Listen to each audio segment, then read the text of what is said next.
And here we go again. Welcome everyone.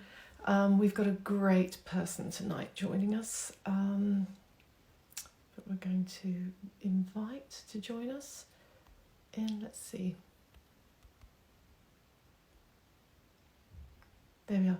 But until someone joins us, I'm going to keep it a surprise. I just want to talk to you about, we have now got our things going up on a YouTube site, which is called Cookbook Kitchen Conversations. And they're slowly going up, so you can see them again on there. Because some of our IGTVs, we've been told, are a little bit hidden amongst our information, so we just want to be able to share, because we've had some fantastic conversations with people. They're just so interesting and so amazing to see, and so we just want to share them with more people so you can enjoy them. And those that we didn't, or I didn't save, we're going to go back and interview again. So as you saw, I announced one day next week we're going to talk to Joe Trevelli, and we've got some other amazing people coming up. But also, while we're just waiting for our guest, I want to talk to you also about lots of restaurants who are delivering to your home. So they're doing meals that you can get at home. There we go. Again, I've sent it. And I don't know if you know of a site, it works solely in London, and it's called Hot Dinners. It's really, really good. It's run by Catherine Hanley, who I've known for a while, and she goes round and reviews everything herself. She's a great reviewer of restaurants. It's very straightforward. If you would like to request to join me, and then brilliant. So we are going live with the number 5 top cookery writer of sales of books in the UK, and this is all very exciting.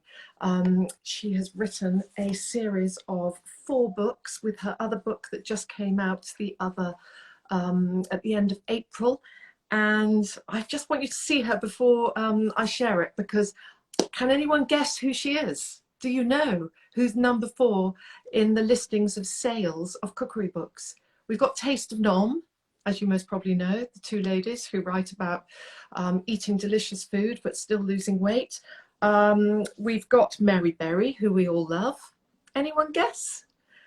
We've got Jamie, of course, and we've got Jo Wicks. But there's one person. So who are we going to think it is? Because I think it's an amazing, astounding fact, and also a very clever one. Right, let's see if we can get to join again. I think we're both doing this in different ways. We should be there in a moment. No one's come up. No one's. Hello. Oh, look at you. You look beautiful. Thank you very much. I thought I'd try and match the background. Oh, you look like a blossoming rose. Let me introduce you, because I've had everyone guessing who you are because of your statistics and how amazing your books have just sold, and that you're the number 5 top writer of sales in the UK. So Rukmini Iyer, who is known as Miss Minnie? Miss Minifer. Well, my friends call me Minnie. Miss Minifer. You know, on Instagram, it's a bit like on Twitter. You choose a ridiculous handle about 10 years ago when it started, and then it sticks. You're like, someone's taken my actual name now, so I just got to stick with it. Okay. Well, let me say, you've written the Roasting Tin books. Yes. And the last book that just came out is called The Roasting Tin Around the World. But before that, you wrote The Green Roasting Tin, The Quick Roasting Tin, and The Roasting Tin. And they've been incredibly successful, I have to say. Yes, it's astonishing. I mean, I always get a bit flummoxed when people say, oh, they've done really well. It's like, well, people keep buying them. So thank you very much to everyone who's bought them, and the amazing tin lads who are, I don't know if you know about this, they started on Twitter. Some girls started a hashtag to tag what they were cooking from the tin books, and they're girls and they call themselves tin lads, and it's fantastic. So that is sort of, now it's become this sort of like rolling hashtag for anyone who enjoys the book. So I credit them and everyone who buys a copy for a friend really with the book success. I love the way that it's girls who have called it tin lads, because I I was going to ask you, is it a bunch of lads who have know they nicked are. the... I think Oh, we're freezing. We're freezing. Oh dear. I think we might be a little bit too far in your beautiful garden with the roses from your router. That's what I'm a little bit worried about. You've frozen big time. Shall I go back and talk about, if I start talking about something, it'll all reconnect. Please reconnect. But anyhow, we were talking about hot dinners. Oh, left. Right, let's try and join again. It's going to be one of those nights.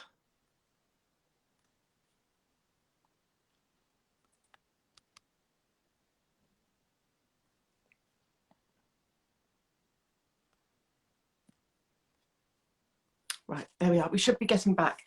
But I was just telling you about hot dinners. So have a look at their website. They do different areas. Hello, hello. I it's sorry, think... it froze. I put you on 4G, which is excellent here. Wi-Fi is less good. Sorry about that. Okay, that's fine. Welcome back. I'm glad. I just said I would just keep talking until you came back and we would reconnect. So let's talk about your journey into writing books, because it wasn't straightforward, was it? You went to Edinburgh and Yes, studied. yes. I did English literature at Edinburgh, which was wonderful. Yeah. I loved everything about it. Especially living in a flat with other friends who really enjoyed cooking. We spent a lot of time making dinners, sort of with, like, we had Nigella, we had Jamie, we had a massive collection of cookbooks between us, and I think that really fostered this sense of sort of making do with what you've got, but also being interested in experimenting. Yeah, because you've always been a keen cook. Your mother's a very good cook, isn't she? And you've Yes, just grown up in a kitchen and it's sort of natural to you. yes, I think that's always a nice way to learn. I mean, it means you, when you get older, you can take influences from what you've learned, but also be a bit innovative as well. Yeah, which is lovely. And then you left and you went into law because you were thinking, what shall I do? Yes, it's really hard to know what you're, if you're doing something like English and you just don't really know what to do at the time. Everyone's applying for jobs at law firms, and you think, okay, so sent an application off, got a job, and I was like, great, now I don't have to think about it anymore. But I did have friends at university who'd say sort of, oh, you should really think about doing a cookbook, and I was like, no one wants to read a cookbook by a student. So it just happened maybe 15 years later. Yes, because you continued in your law and then you just sort of thought, I really, really want to do this. I want to get involved in food. So you went back to Edinburgh and you went to the Edinburgh Cookery School and did a course.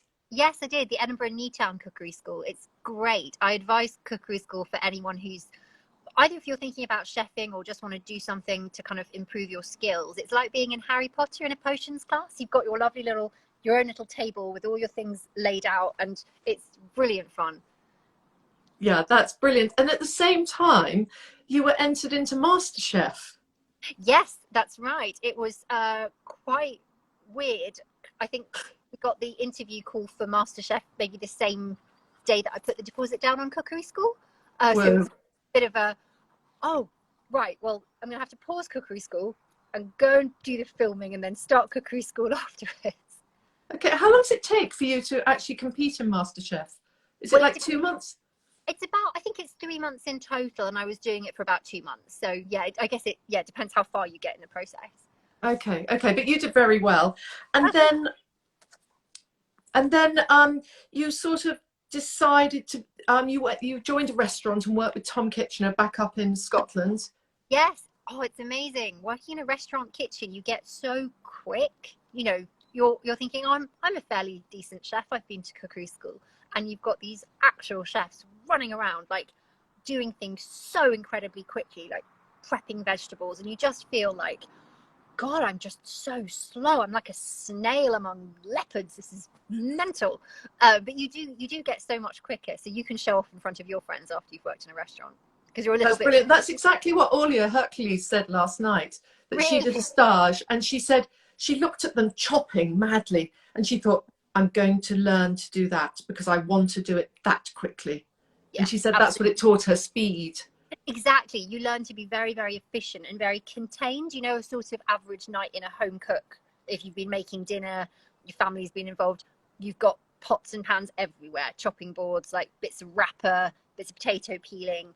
And at the end of the night, I was like, oh my God, it looks like a bomb's gone off in here. And with the, they give this impression that basically nothing's happening, how everything's happening. But because they're working in one little unit and then that gets cleared away, another little unit that gets cleared away, the tasks are very precise. You get an incredible amount done without creating a lot of mess. Yeah, I have a theory with kitchen design. The smaller your kitchen, the tidier you'll be when you work. Because if you just have a big kitchen, you just keep moving around and making one hell of a mess. Yeah. I mean, all you have in a restaurant kitchen is about enough space the width of your shoulders, to work at, and that is your space because you have another chef right next to you, and some kitchens are smaller than that. So, yeah, I agree with that. So when you then finished at the restaurant because you'd learned what you wanted to learn, you became a food stylist. Yes, I'd wanted to be a food stylist the whole time, like before cookery school, before MasterChef, sort of. But I knew, you do need some training to get in there. And the people who I approached, it was a very sort of organic, finding out what food styling was, thinking, oh, I probably want to do it, but I need to know more. Writing these very polite emails from my lawyer work email address, being like, oh, I love the sound of your job. Could I possibly quiz you, with these questions if you've got time? And I got lovely replies back from people. You know how busy people are who are freelancers, and you do get emails now going, oh, can you help me with this and that? And to think that these, women all took the time out to write me really long replies, like, if you want to be a food stylist, you should go to cookery school, work in a restaurant, assist other food stylists. You can expect to make this much, or, really helpful. Like, we're not putting you off, but this is what's involved. You can't just sort of wake up one day and go, oh, I'm a good home cook, I can be a food stylist. And it was invaluable. I referred back to those emails, for the fee rates for years. Oh, that's brilliant. And so just to those who don't know what a food stylist is, it's someone who creates the food for the photographer, for the magazine, or for the book, or for a film, or for television. It depends which genre you work in. Exactly. Whenever you see a piece of food in the media, it's probably a food stylist, or in films they call them home economists, or they used to, who's made the food. So I always thought oh, it's a Nigella book. That must have been Nigella who sat and made it. And actually, I think she is there on the shoots, but there's a specific person who's made the food for it, because they're used to turning it around really quickly and making it look as beautiful as they can. Yeah. And how long did you do that before you were approached, or you approached a publisher to say, listen, I've got this really good idea?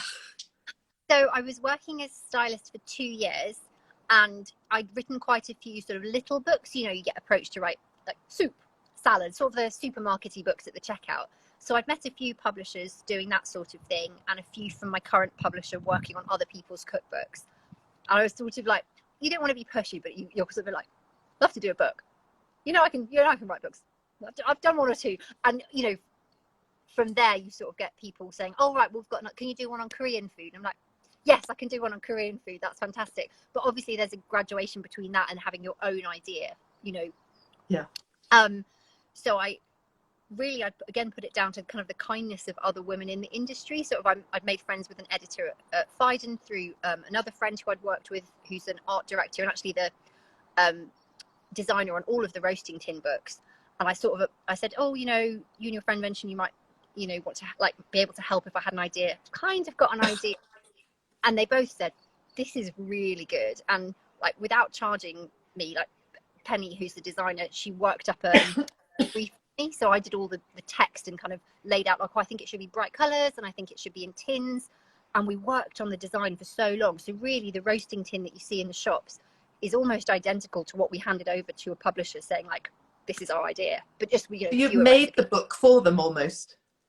Almost, yeah. I mean, we only sort of like a sampler, yeah, like a much thinner version, but it looked, the front cover was almost identical to the one we've got now. The design on the inside was almost the same. So I had such a clear idea of what I wanted it to look like. And, that's what we were advised. If you want to write a cookbook, give the publisher less to do. If they're going to have to imagine everything, that's more work. And if you give it to them oh, great, I'll just publish that. That's fantastic. And I suppose it's also more uncertainty for them, whereas you had come up with this idea. Your idea is cooking things in tins. So you chop things, you put them in a tin, you put them in the oven, and then you go and sit down and relax, because you wanted to do a book that was for people who come home from work and they're busy, exhausted, but want to eat well. Exactly. That was, I couldn't have put it better myself. That is I'm exactly sure you could. Please come and do the things. I hate that. You know, when you have to write the bit on the back of the book and you're like, it's a book about stuff. Stuff. I love it. Stuff. No, it's they're very, very clever, and also your presentation is very beautiful, and you show people how to up the presentation. Oh, Um, yes. I try not to make it too styled, you know, in a way we wanted the overhead shots. I wanted them to be very much like, you know, you take it out of the oven and obviously you don't have brightly coloured surfaces probably at home, but you just plonked it down on the table and people say, oh, it's a very Instagram way of looking at things. I thought, oh, I didn't really think of that. I think I just wanted it to be really obvious, you know, and people do say, oh, like, stop. I get a lot of, it looks just like the book, and then some doesn't look like the book. And you're like, I'm sorry, but, you know, I guess I had a little bit more time on the shoot. But generally, if it looks better, it's just because I've pulled something out from the bottom so you can see it. Like if I yeah. say that this dish has squash and lentils and you can't see them because I've covered them in cheese, I've got to pull them out so at least you know what you're looking at. But I did hope that it would look kind of as naturalistic as possible. That's very good, and that's nice. And just so you went through all these different styles, but tell us about your round the world roasting tin. That one is, well, it's always my newest book is always my favorite. So when people say, oh, they're more vegetarian recipes in quick or around the world, and I'm like, well, probably about the same, but quick's my new baby. So it's inspired by sort of traveling and being able to maybe go a little bit deeper into world food than I would have done before, because in my other books they are very globally influenced, but I would never, you know, if I put some lime juice and chili in it, I can't really say, oh, it's Thai. I just say, look, I've just put some lime juice and chili in it. With these ones, I've, you know, got to really research some really interesting ways of cooking that I hadn't thought about before. There's some great Indonesian dishes in there where I sort of translated the flavors that you use into the tin format, and they work so well. And it was just a chance to sort of like rifle through a lot of recipes that I already had banked and think, oh, can I put this in a tin? But then also like go and do some more like actual research in person, which was fantastic. So you're sort of you've reinvented some of the recipes so that they're tinnable. Oh yeah, I'd say so. I mean, if I like the idea of something but it doesn't work in a tin, I'll probably just shelve it. I don't, because you don't want to force it. It's more like, can I make something that's as good, if not better, for the convenience? Oh, so Pepper's joining. Oh, Pepper, hello, you look adorable. Yeah, her tail does. She's eating the grass. She's really strange. Do you have a dog? No, I don't, but I know you're very That's you and Pepper are very close. yes. Well, it's that sort of thing when you work from home, you end up very involved with whatever creature. It could be worse. It could be six cats. Okay, okay. But I just love you've done a cobbler, which is a quick roast with bread and eggs and cabbage Yeah. layered up, and like that must cost all of £1 to make. Yeah, it's really cheap, especially if you're using leftover bread. Cabbage is really cheap. Broccoli is really cheap. I'm often astonished, especially with the vegetarian recipes, at just how little you spend. Sort of ones which are sort of onion and carrot based. Especially, you know, you know, before lockdown, I used to shop at various supermarkets. So I'd go to one just because I wanted the meat from there, the other one because the veg was good quality, but inexpensive. And I spent £2 and I've got a week's worth of veg. Like, this is unbelievable. Wow. I'm obviously I'm exaggerating a little bit, but you think of how far £20 gets you in Waitrose. You're like, bought one thing, it's £20. That you can buy so much. I mean, it's usually Asda that I get my veg from, and so cheap. Oh, that's amazing. Can I just ask you, because lots of your tins are Falcon tins. Now, have they sent you box loads of tins? Because you must have reinvented their tin. No, they very kindly sent. I don't know if anyone from Falcon's listening. They very kindly sent me some tins on loan for our first roasting tin shoot. We got it maybe like one stacking little set. And I think we were meant to courier them back, but they never quite ended up going back. But they have been in all of the books since, so I think they got good use. Yeah, So they are. It's a beautiful tin, and it's really easy to use, and it's not too heavy. But you must have a mirage of tins. there are quite a lot of tins. My favourite one is actually a John Lewis one. It's you know, the stainless steel ones that are quite deep. are Yeah. quite, they're so easy to clean, because I love the Falcon tins, but I do find they stain a bit, especially if you're using turmeric, or when they get the brown stuck on that you just cannot get off. But the stainless steel, oh, it cleans beautifully. Doesn't look as pretty on the table. Okay, but you do like them as well, your recipes, because there's little washing up, so it's all for quickness and speed, but eating healthily and interestingly. It's that, but also I think if you can get as much impact from a dish, you know, when people take their first bite and they're like, whoa, that's really good. Or with these recipes, I suppose people are like, oh, I'm going to make that for, you know, the next time my mum comes around, or before, when you would have been able to entertain your mum. Or you think, wow, I'm going to buy this book for someone else because I really like the recipes. Like, there's that added impact that you get because the process is so simple. So it's not just, oh, some veg in a tin, boring. Like, we've got an interesting dressing, we've got some texture, we've, like, you know, got some flavors from somewhere, you know, in the new book that perhaps you haven't tried before, and all of those kind of add together. And you like to add Sorry, some drizzle. over. Okay. And you also like to add a Always sauce when it drizzle, comes yeah. out. Oh, And so that sort of I do. boosts I and think lifts the flavour and takes it to another level. definitely a bit of citrus. Like, I was always, you know, kind of like, oh, a bit of lime juice, bit of lemon juice, a sort of vinegary like dressing. And then when Sami Nosrat's salt, fat, acid, heat came out, I was like, yes, that was it. That was, she's written a book about that thing that I kind of knew was a thing but hadn't quite thought about. Yeah, yeah. It's a beautiful book. And tell me, so your books to date have sold 1.8 million worth. Oh, But you must be bowled over. You must be absolutely, or do you just take it in your stride? oh, I think the publisher's got that. I think I do think Yes, you're. yes. Oh, I know the publisher made it, but they must love you. Sorry, not you Yeah, personally. No, I no, I definitely had a guy I was dating who saw that figure online and was like, "Oh, so you're?" I'm like, "No, I'm not a millionaire. Bugger off." No, but they must like you, and I hope they look after you very well. And Yeah, they're lovely. I love being with Vintage and Square Peg. They're just such nice publishers. And Rowan, who was my editor, she's moved over to Bloomsbury now. But the rest of them were like, "We still love you, even though your editor's left." And you know, they're really sweet. They sort of like, you know, send things in the post, and I always like to do nice things for them as well, because it's a massive team effort, really, as you know, getting a book out. it is. It is a big team effort, and it's a group of people. It's one person's name on the cover, but then it's God, yeah. I always try to get, oh, I've got a different book here, but on the title page, I'm like, well, you need to put the photographer and you should put the designer. And like, really, everyone should be on that title page. And they're like, no, we don't do that at this imprint. It's not house style. I'm like, really should be. Maybe I should push for the next one. yeah, maybe you should, because if you had the same photographer do all your photography. Yes, it's David Loftus who takes all the photographs for Jamie Oliver as well. So That's he's an amazing photographer, and I used to work with him when I was an assistant, a little baby assistant food stylist.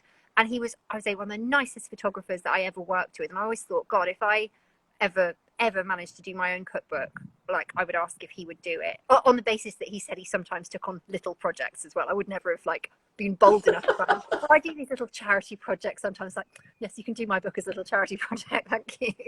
Well, he's done an amazing job, because they are all very overhead, all very straightforward. You can see exactly what's there, and Yeah. the sharpness and quality of his photography is great. Yes, I mean, I think you know, one of the publishers we approached, like, oh, you know, it's overheads, really anyone can do it. And I'm like, I don't really think so. Like, you can really tell that David's done photography and that he is top notch. You know, he doesn't use a tripod. He just has incredibly still hands, like surgeon hands, and he takes the photographs.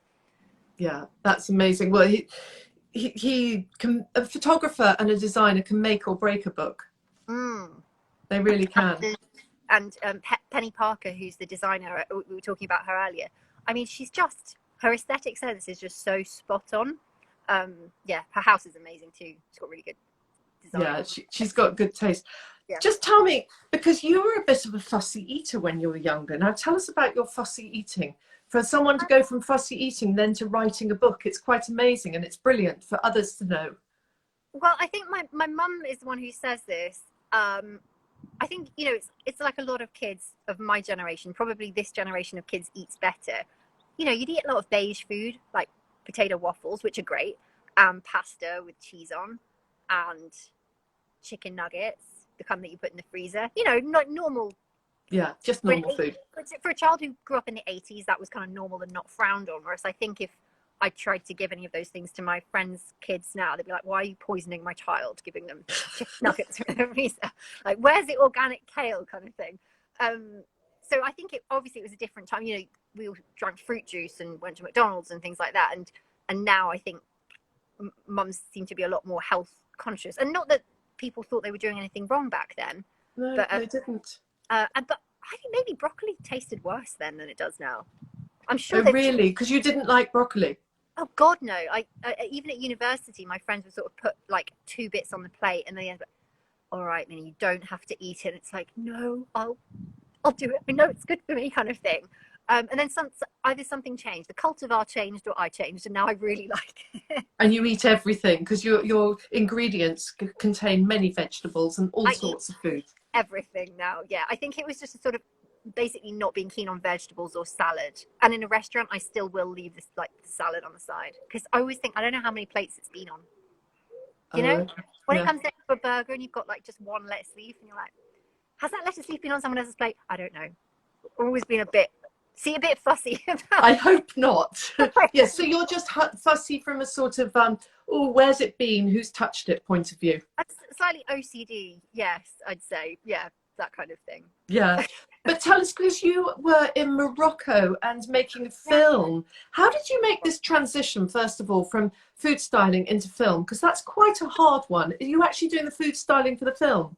Yes, so I've done food styling for commercials before, which is obviously completely different from doing them for cookbooks because you've got a massive set, you've got the lighting, the camera, like the food is the least important thing when you've got to do a commercial with actors and makeup and resetting and all the rest of it. So in some ways that's like a film and in some ways it's not. And I would again credit Penny Parker because she got asked to go and do the food styling for this film. It's The Forgiven with Ray Fiennes and Matt Smith, everyone, but it's halted in production so far.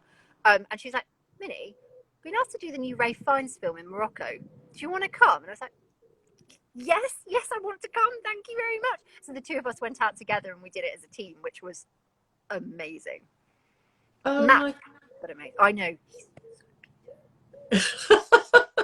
You're cooling yourself down, I can see. Good thing I'm outside. Pepper, get out of there. Sorry, she's got into the bed. So that's how that was your first film, was it, that you've done? That was my first film, yeah. I mean, I didn't really want to tell anyone when I was there because you were literally like handing food over to the celebs and then, you know, if someone was like, oh, so how many films have you... Pepper? Go away. How many films have you done before?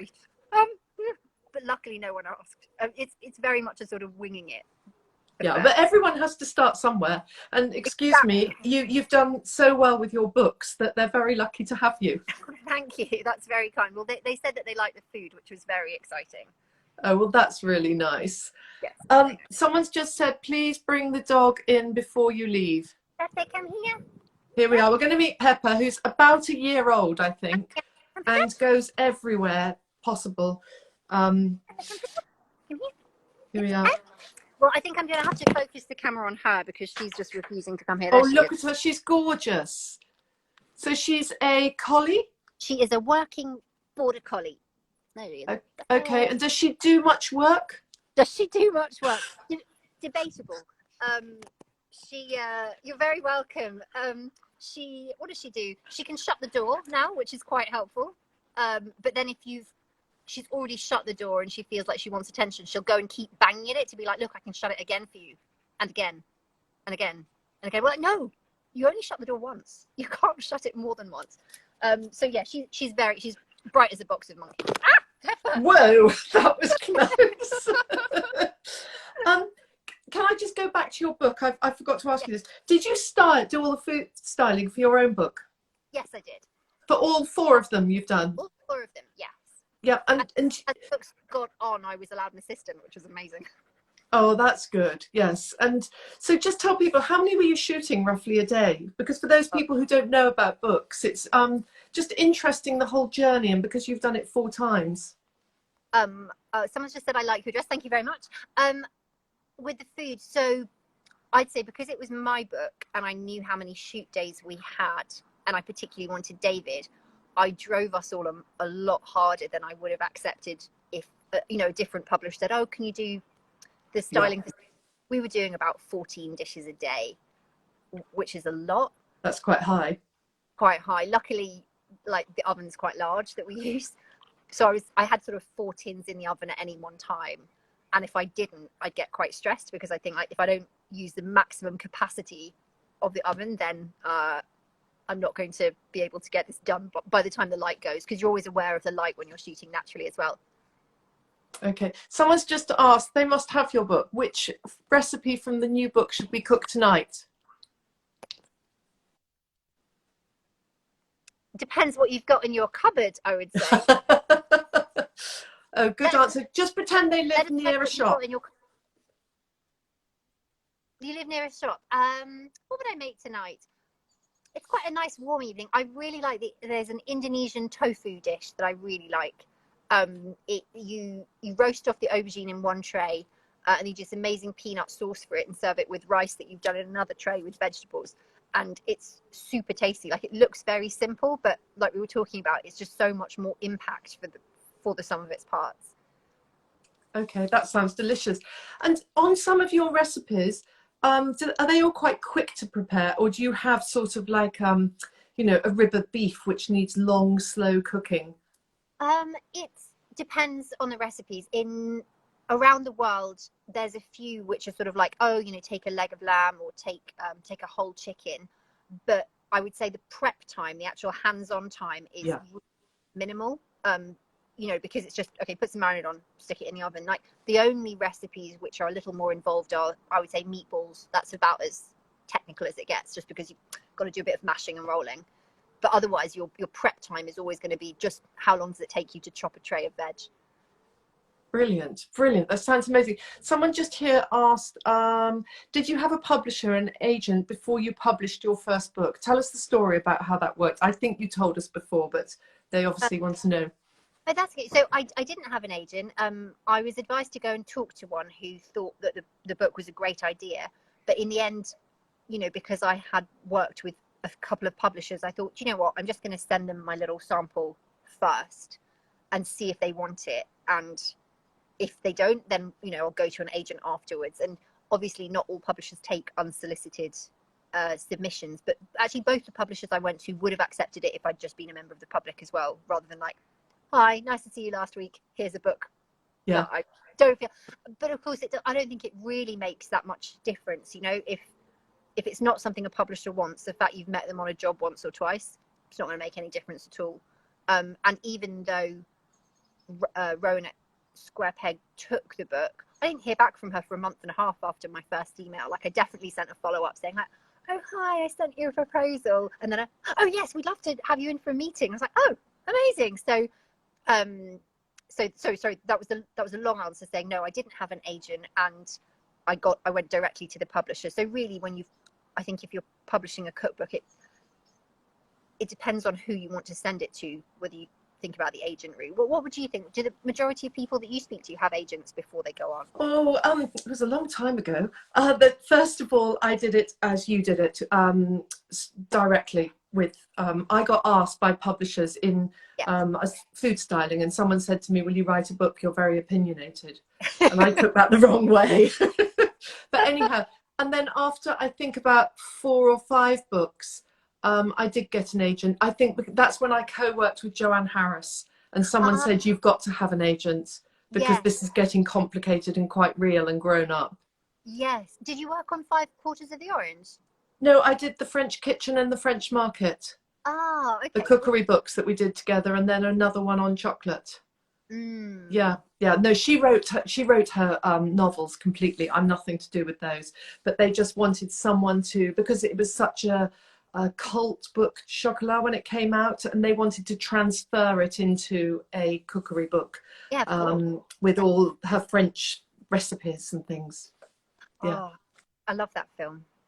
Yeah, no, it's a brilliant film. It's a brilliant film. But also, I saw you doing something. This is quite unusual, and I think this was really, really clever.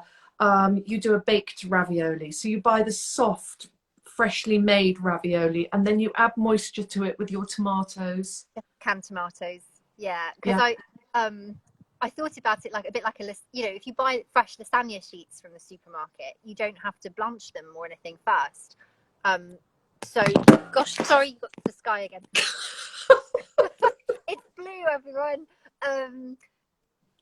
Yeah, so I just thought, yeah, why, fresh ravioli, it's a bit like lasagna, except you've already got your filling in it, and it goes so crunchy on the top. It's really, really good. And of course, Delicious. And it's just so clever because you put the tomatoes in, you add some lovely fresh pesto, you cover it with creme fraiche and cheese, and you just bake it in the oven. yeah, And you've just got this meal that's taken you 10 minutes to prepare maximum. I mean, I love ravioli anyway, but sometimes you just want a lasagna and you don't have the time. And now I'm like, yes, I can make ravioli lasagna. It's the quickest kind. That's brilliant. Someone's just asked, this is a really hard question. What's your all-time fave recipe from your books? The one you find yourself repeatedly making? I would say it's from the Green Roasting Tin, and it's the poi lentil and feta gratin with, hang on. It's a gratin with these like softened, it's leeks, poi lentils, feta, and a crunchy topping. Sorry, now I can't remember the name of it, but I do make it all the time. Okay, so you rather love your pui lentils and you sort of I think lean it's towards that one. the leeks. I think the combination of the leeks and the poi lentils, like it's just really sort of like really rich and comforting. Like you put them through with creme fraiche, Yeah. so it's it's absolutely delicious. And I also think mixing Oh, starchy pulses with lovely vegetables and then crumbling on whichever cheese, and feta is yeah, incredibly good because it has that sort of flavor, saltiness. saltiness. Yeah, Yeah, and you know that, so you don't have to be a vegetarian because that's just delicious eating it food is. like Yeah, that. I it's one of the most and my tip for anyone who enjoys that recipe, I've just had someone who likes it, is if you've also got some hazelnuts in the cupboard, if you just chop a few hazelnuts and pop them on for the last 10 minutes, that really adds like an even extra level to it. So that's my like little Amazing. star And next to what I know you're isolating with your parents, you're in lockdown with your parents up in the countryside. yeah. So what have you been cooking at home? Have you been cooking out of your new book, or have you been cooking all sorts of according to what's in the cupboard? Both. When I got here I did get here a good while before lockdown, like at least a week, because no one wants to go out of London when Sadiq Khan says don't leave London. So I came with a massive full vegetable drawer of food and a lot of pot plants and a lot of Pepper's toys. And my mum and I, because she'd just done a full shop, from what she could get. So we had to lay everything that I'd brought from London, sort of fresh food, everything she'd got, because you don't want to waste. Like, No, no. especially now, wasting food is dreadful. So it's like, right, we're looking at the expiry dates and like laying things out on the kitchen table. Right, we've got to cook this stuff in the next 2 days before it goes off. This stuff we can cook midweek. That stuff, yeah, we can just like cook that. Potatoes, they'll be fine for ages. But it was quite a good sort of exercise in like kitchen planning. And I suppose what would the old fashioned word would have been home economics for that, sort of like kitchen management. Yes, and I think that's one thing that people have learned an awful lot out of this situation is going through their cupboards, using everything up, not wasting, Yes. and also slightly adapting recipes. If you haven't got exactly that, just think of something else that's similar. Yes, exactly. I think it's so important to do. Hello. If you're just a sort of more flexibility, like even especially because I cook for work, if I go to the supermarket and I want a sweet potato and there aren't any, that's a bad example because there are a lot of sweet potatoes, but at least I know that, oh, do you know what, I'm going to use squash instead, it's quite similar. Hey, maybe I'll use celeriac because it's got a similar cooking time. Yeah. It's oil, like on the one hand you have to do meal planning, but on the other you're going to be foxed if you get to the supermarket and they don't have the things that you have on your list. So I've sort of likened it to that adrenaline rush that you get before you had to run a race at school. Like, okay, ready, set, into the supermarket. Not because you're gonna bash other people, but because you're like, I'm gonna have to think really quickly, like, what do I want? Yeah. Get it, get out. In, out, and Absolutely. gather as much as you can without being rude to But others. no more than 3 of any item. I loved your spread that you had in the Times the other month. It was absolutely fantastic. Tony Thank you. Turnbull's a great guy, but he wrote a beautiful article on you, and you had so many pages of your delicious recipes. So I'd say to anyone who missed it, you can most probably get it online with the Times, or ask Online. anyone you know. And it was in the Saturday Times magazine, wasn't it? Yeah, that's right. Yeah, it's a Yeah. nice. We had a lot of nice coverage. I think if you go online, you'll find quite a few recipes from the roasting tin that the papers have sort of serialised. If you need to think about it before you get the book, then that is what I would recommend. But I'd rather you went and bought the book, because I think you will enjoy it, because it's a book that's there for people who like adventurous flavours, like nice things, are time short, but want to do really tasty, tasty, good food for themselves and their family. Oh, thank you. Yes, I No, no, that's my pleasure. Can I just round up asking you? Oh, I think we've frozen again. What a pretty shot to have frozen on. Let's hope we come back, because I've just got my last question to ask. We've got someone saying it's a more too true. It's like lockdown. Fridge cupboard challenge makes for an interesting cooking experience. And it does, because I agree with you then, because you just have to use some cabbage. Oh, we've left. We didn't finish. Please go back. Please come back. I'm just going to try and get her back so we can just finish this off. And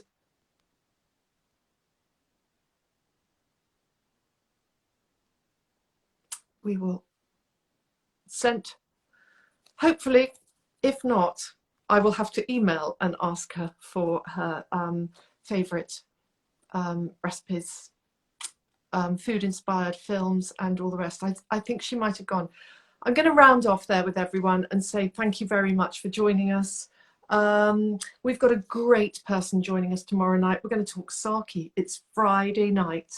So it's sake night with our sake mistress, and we'll all learn about it.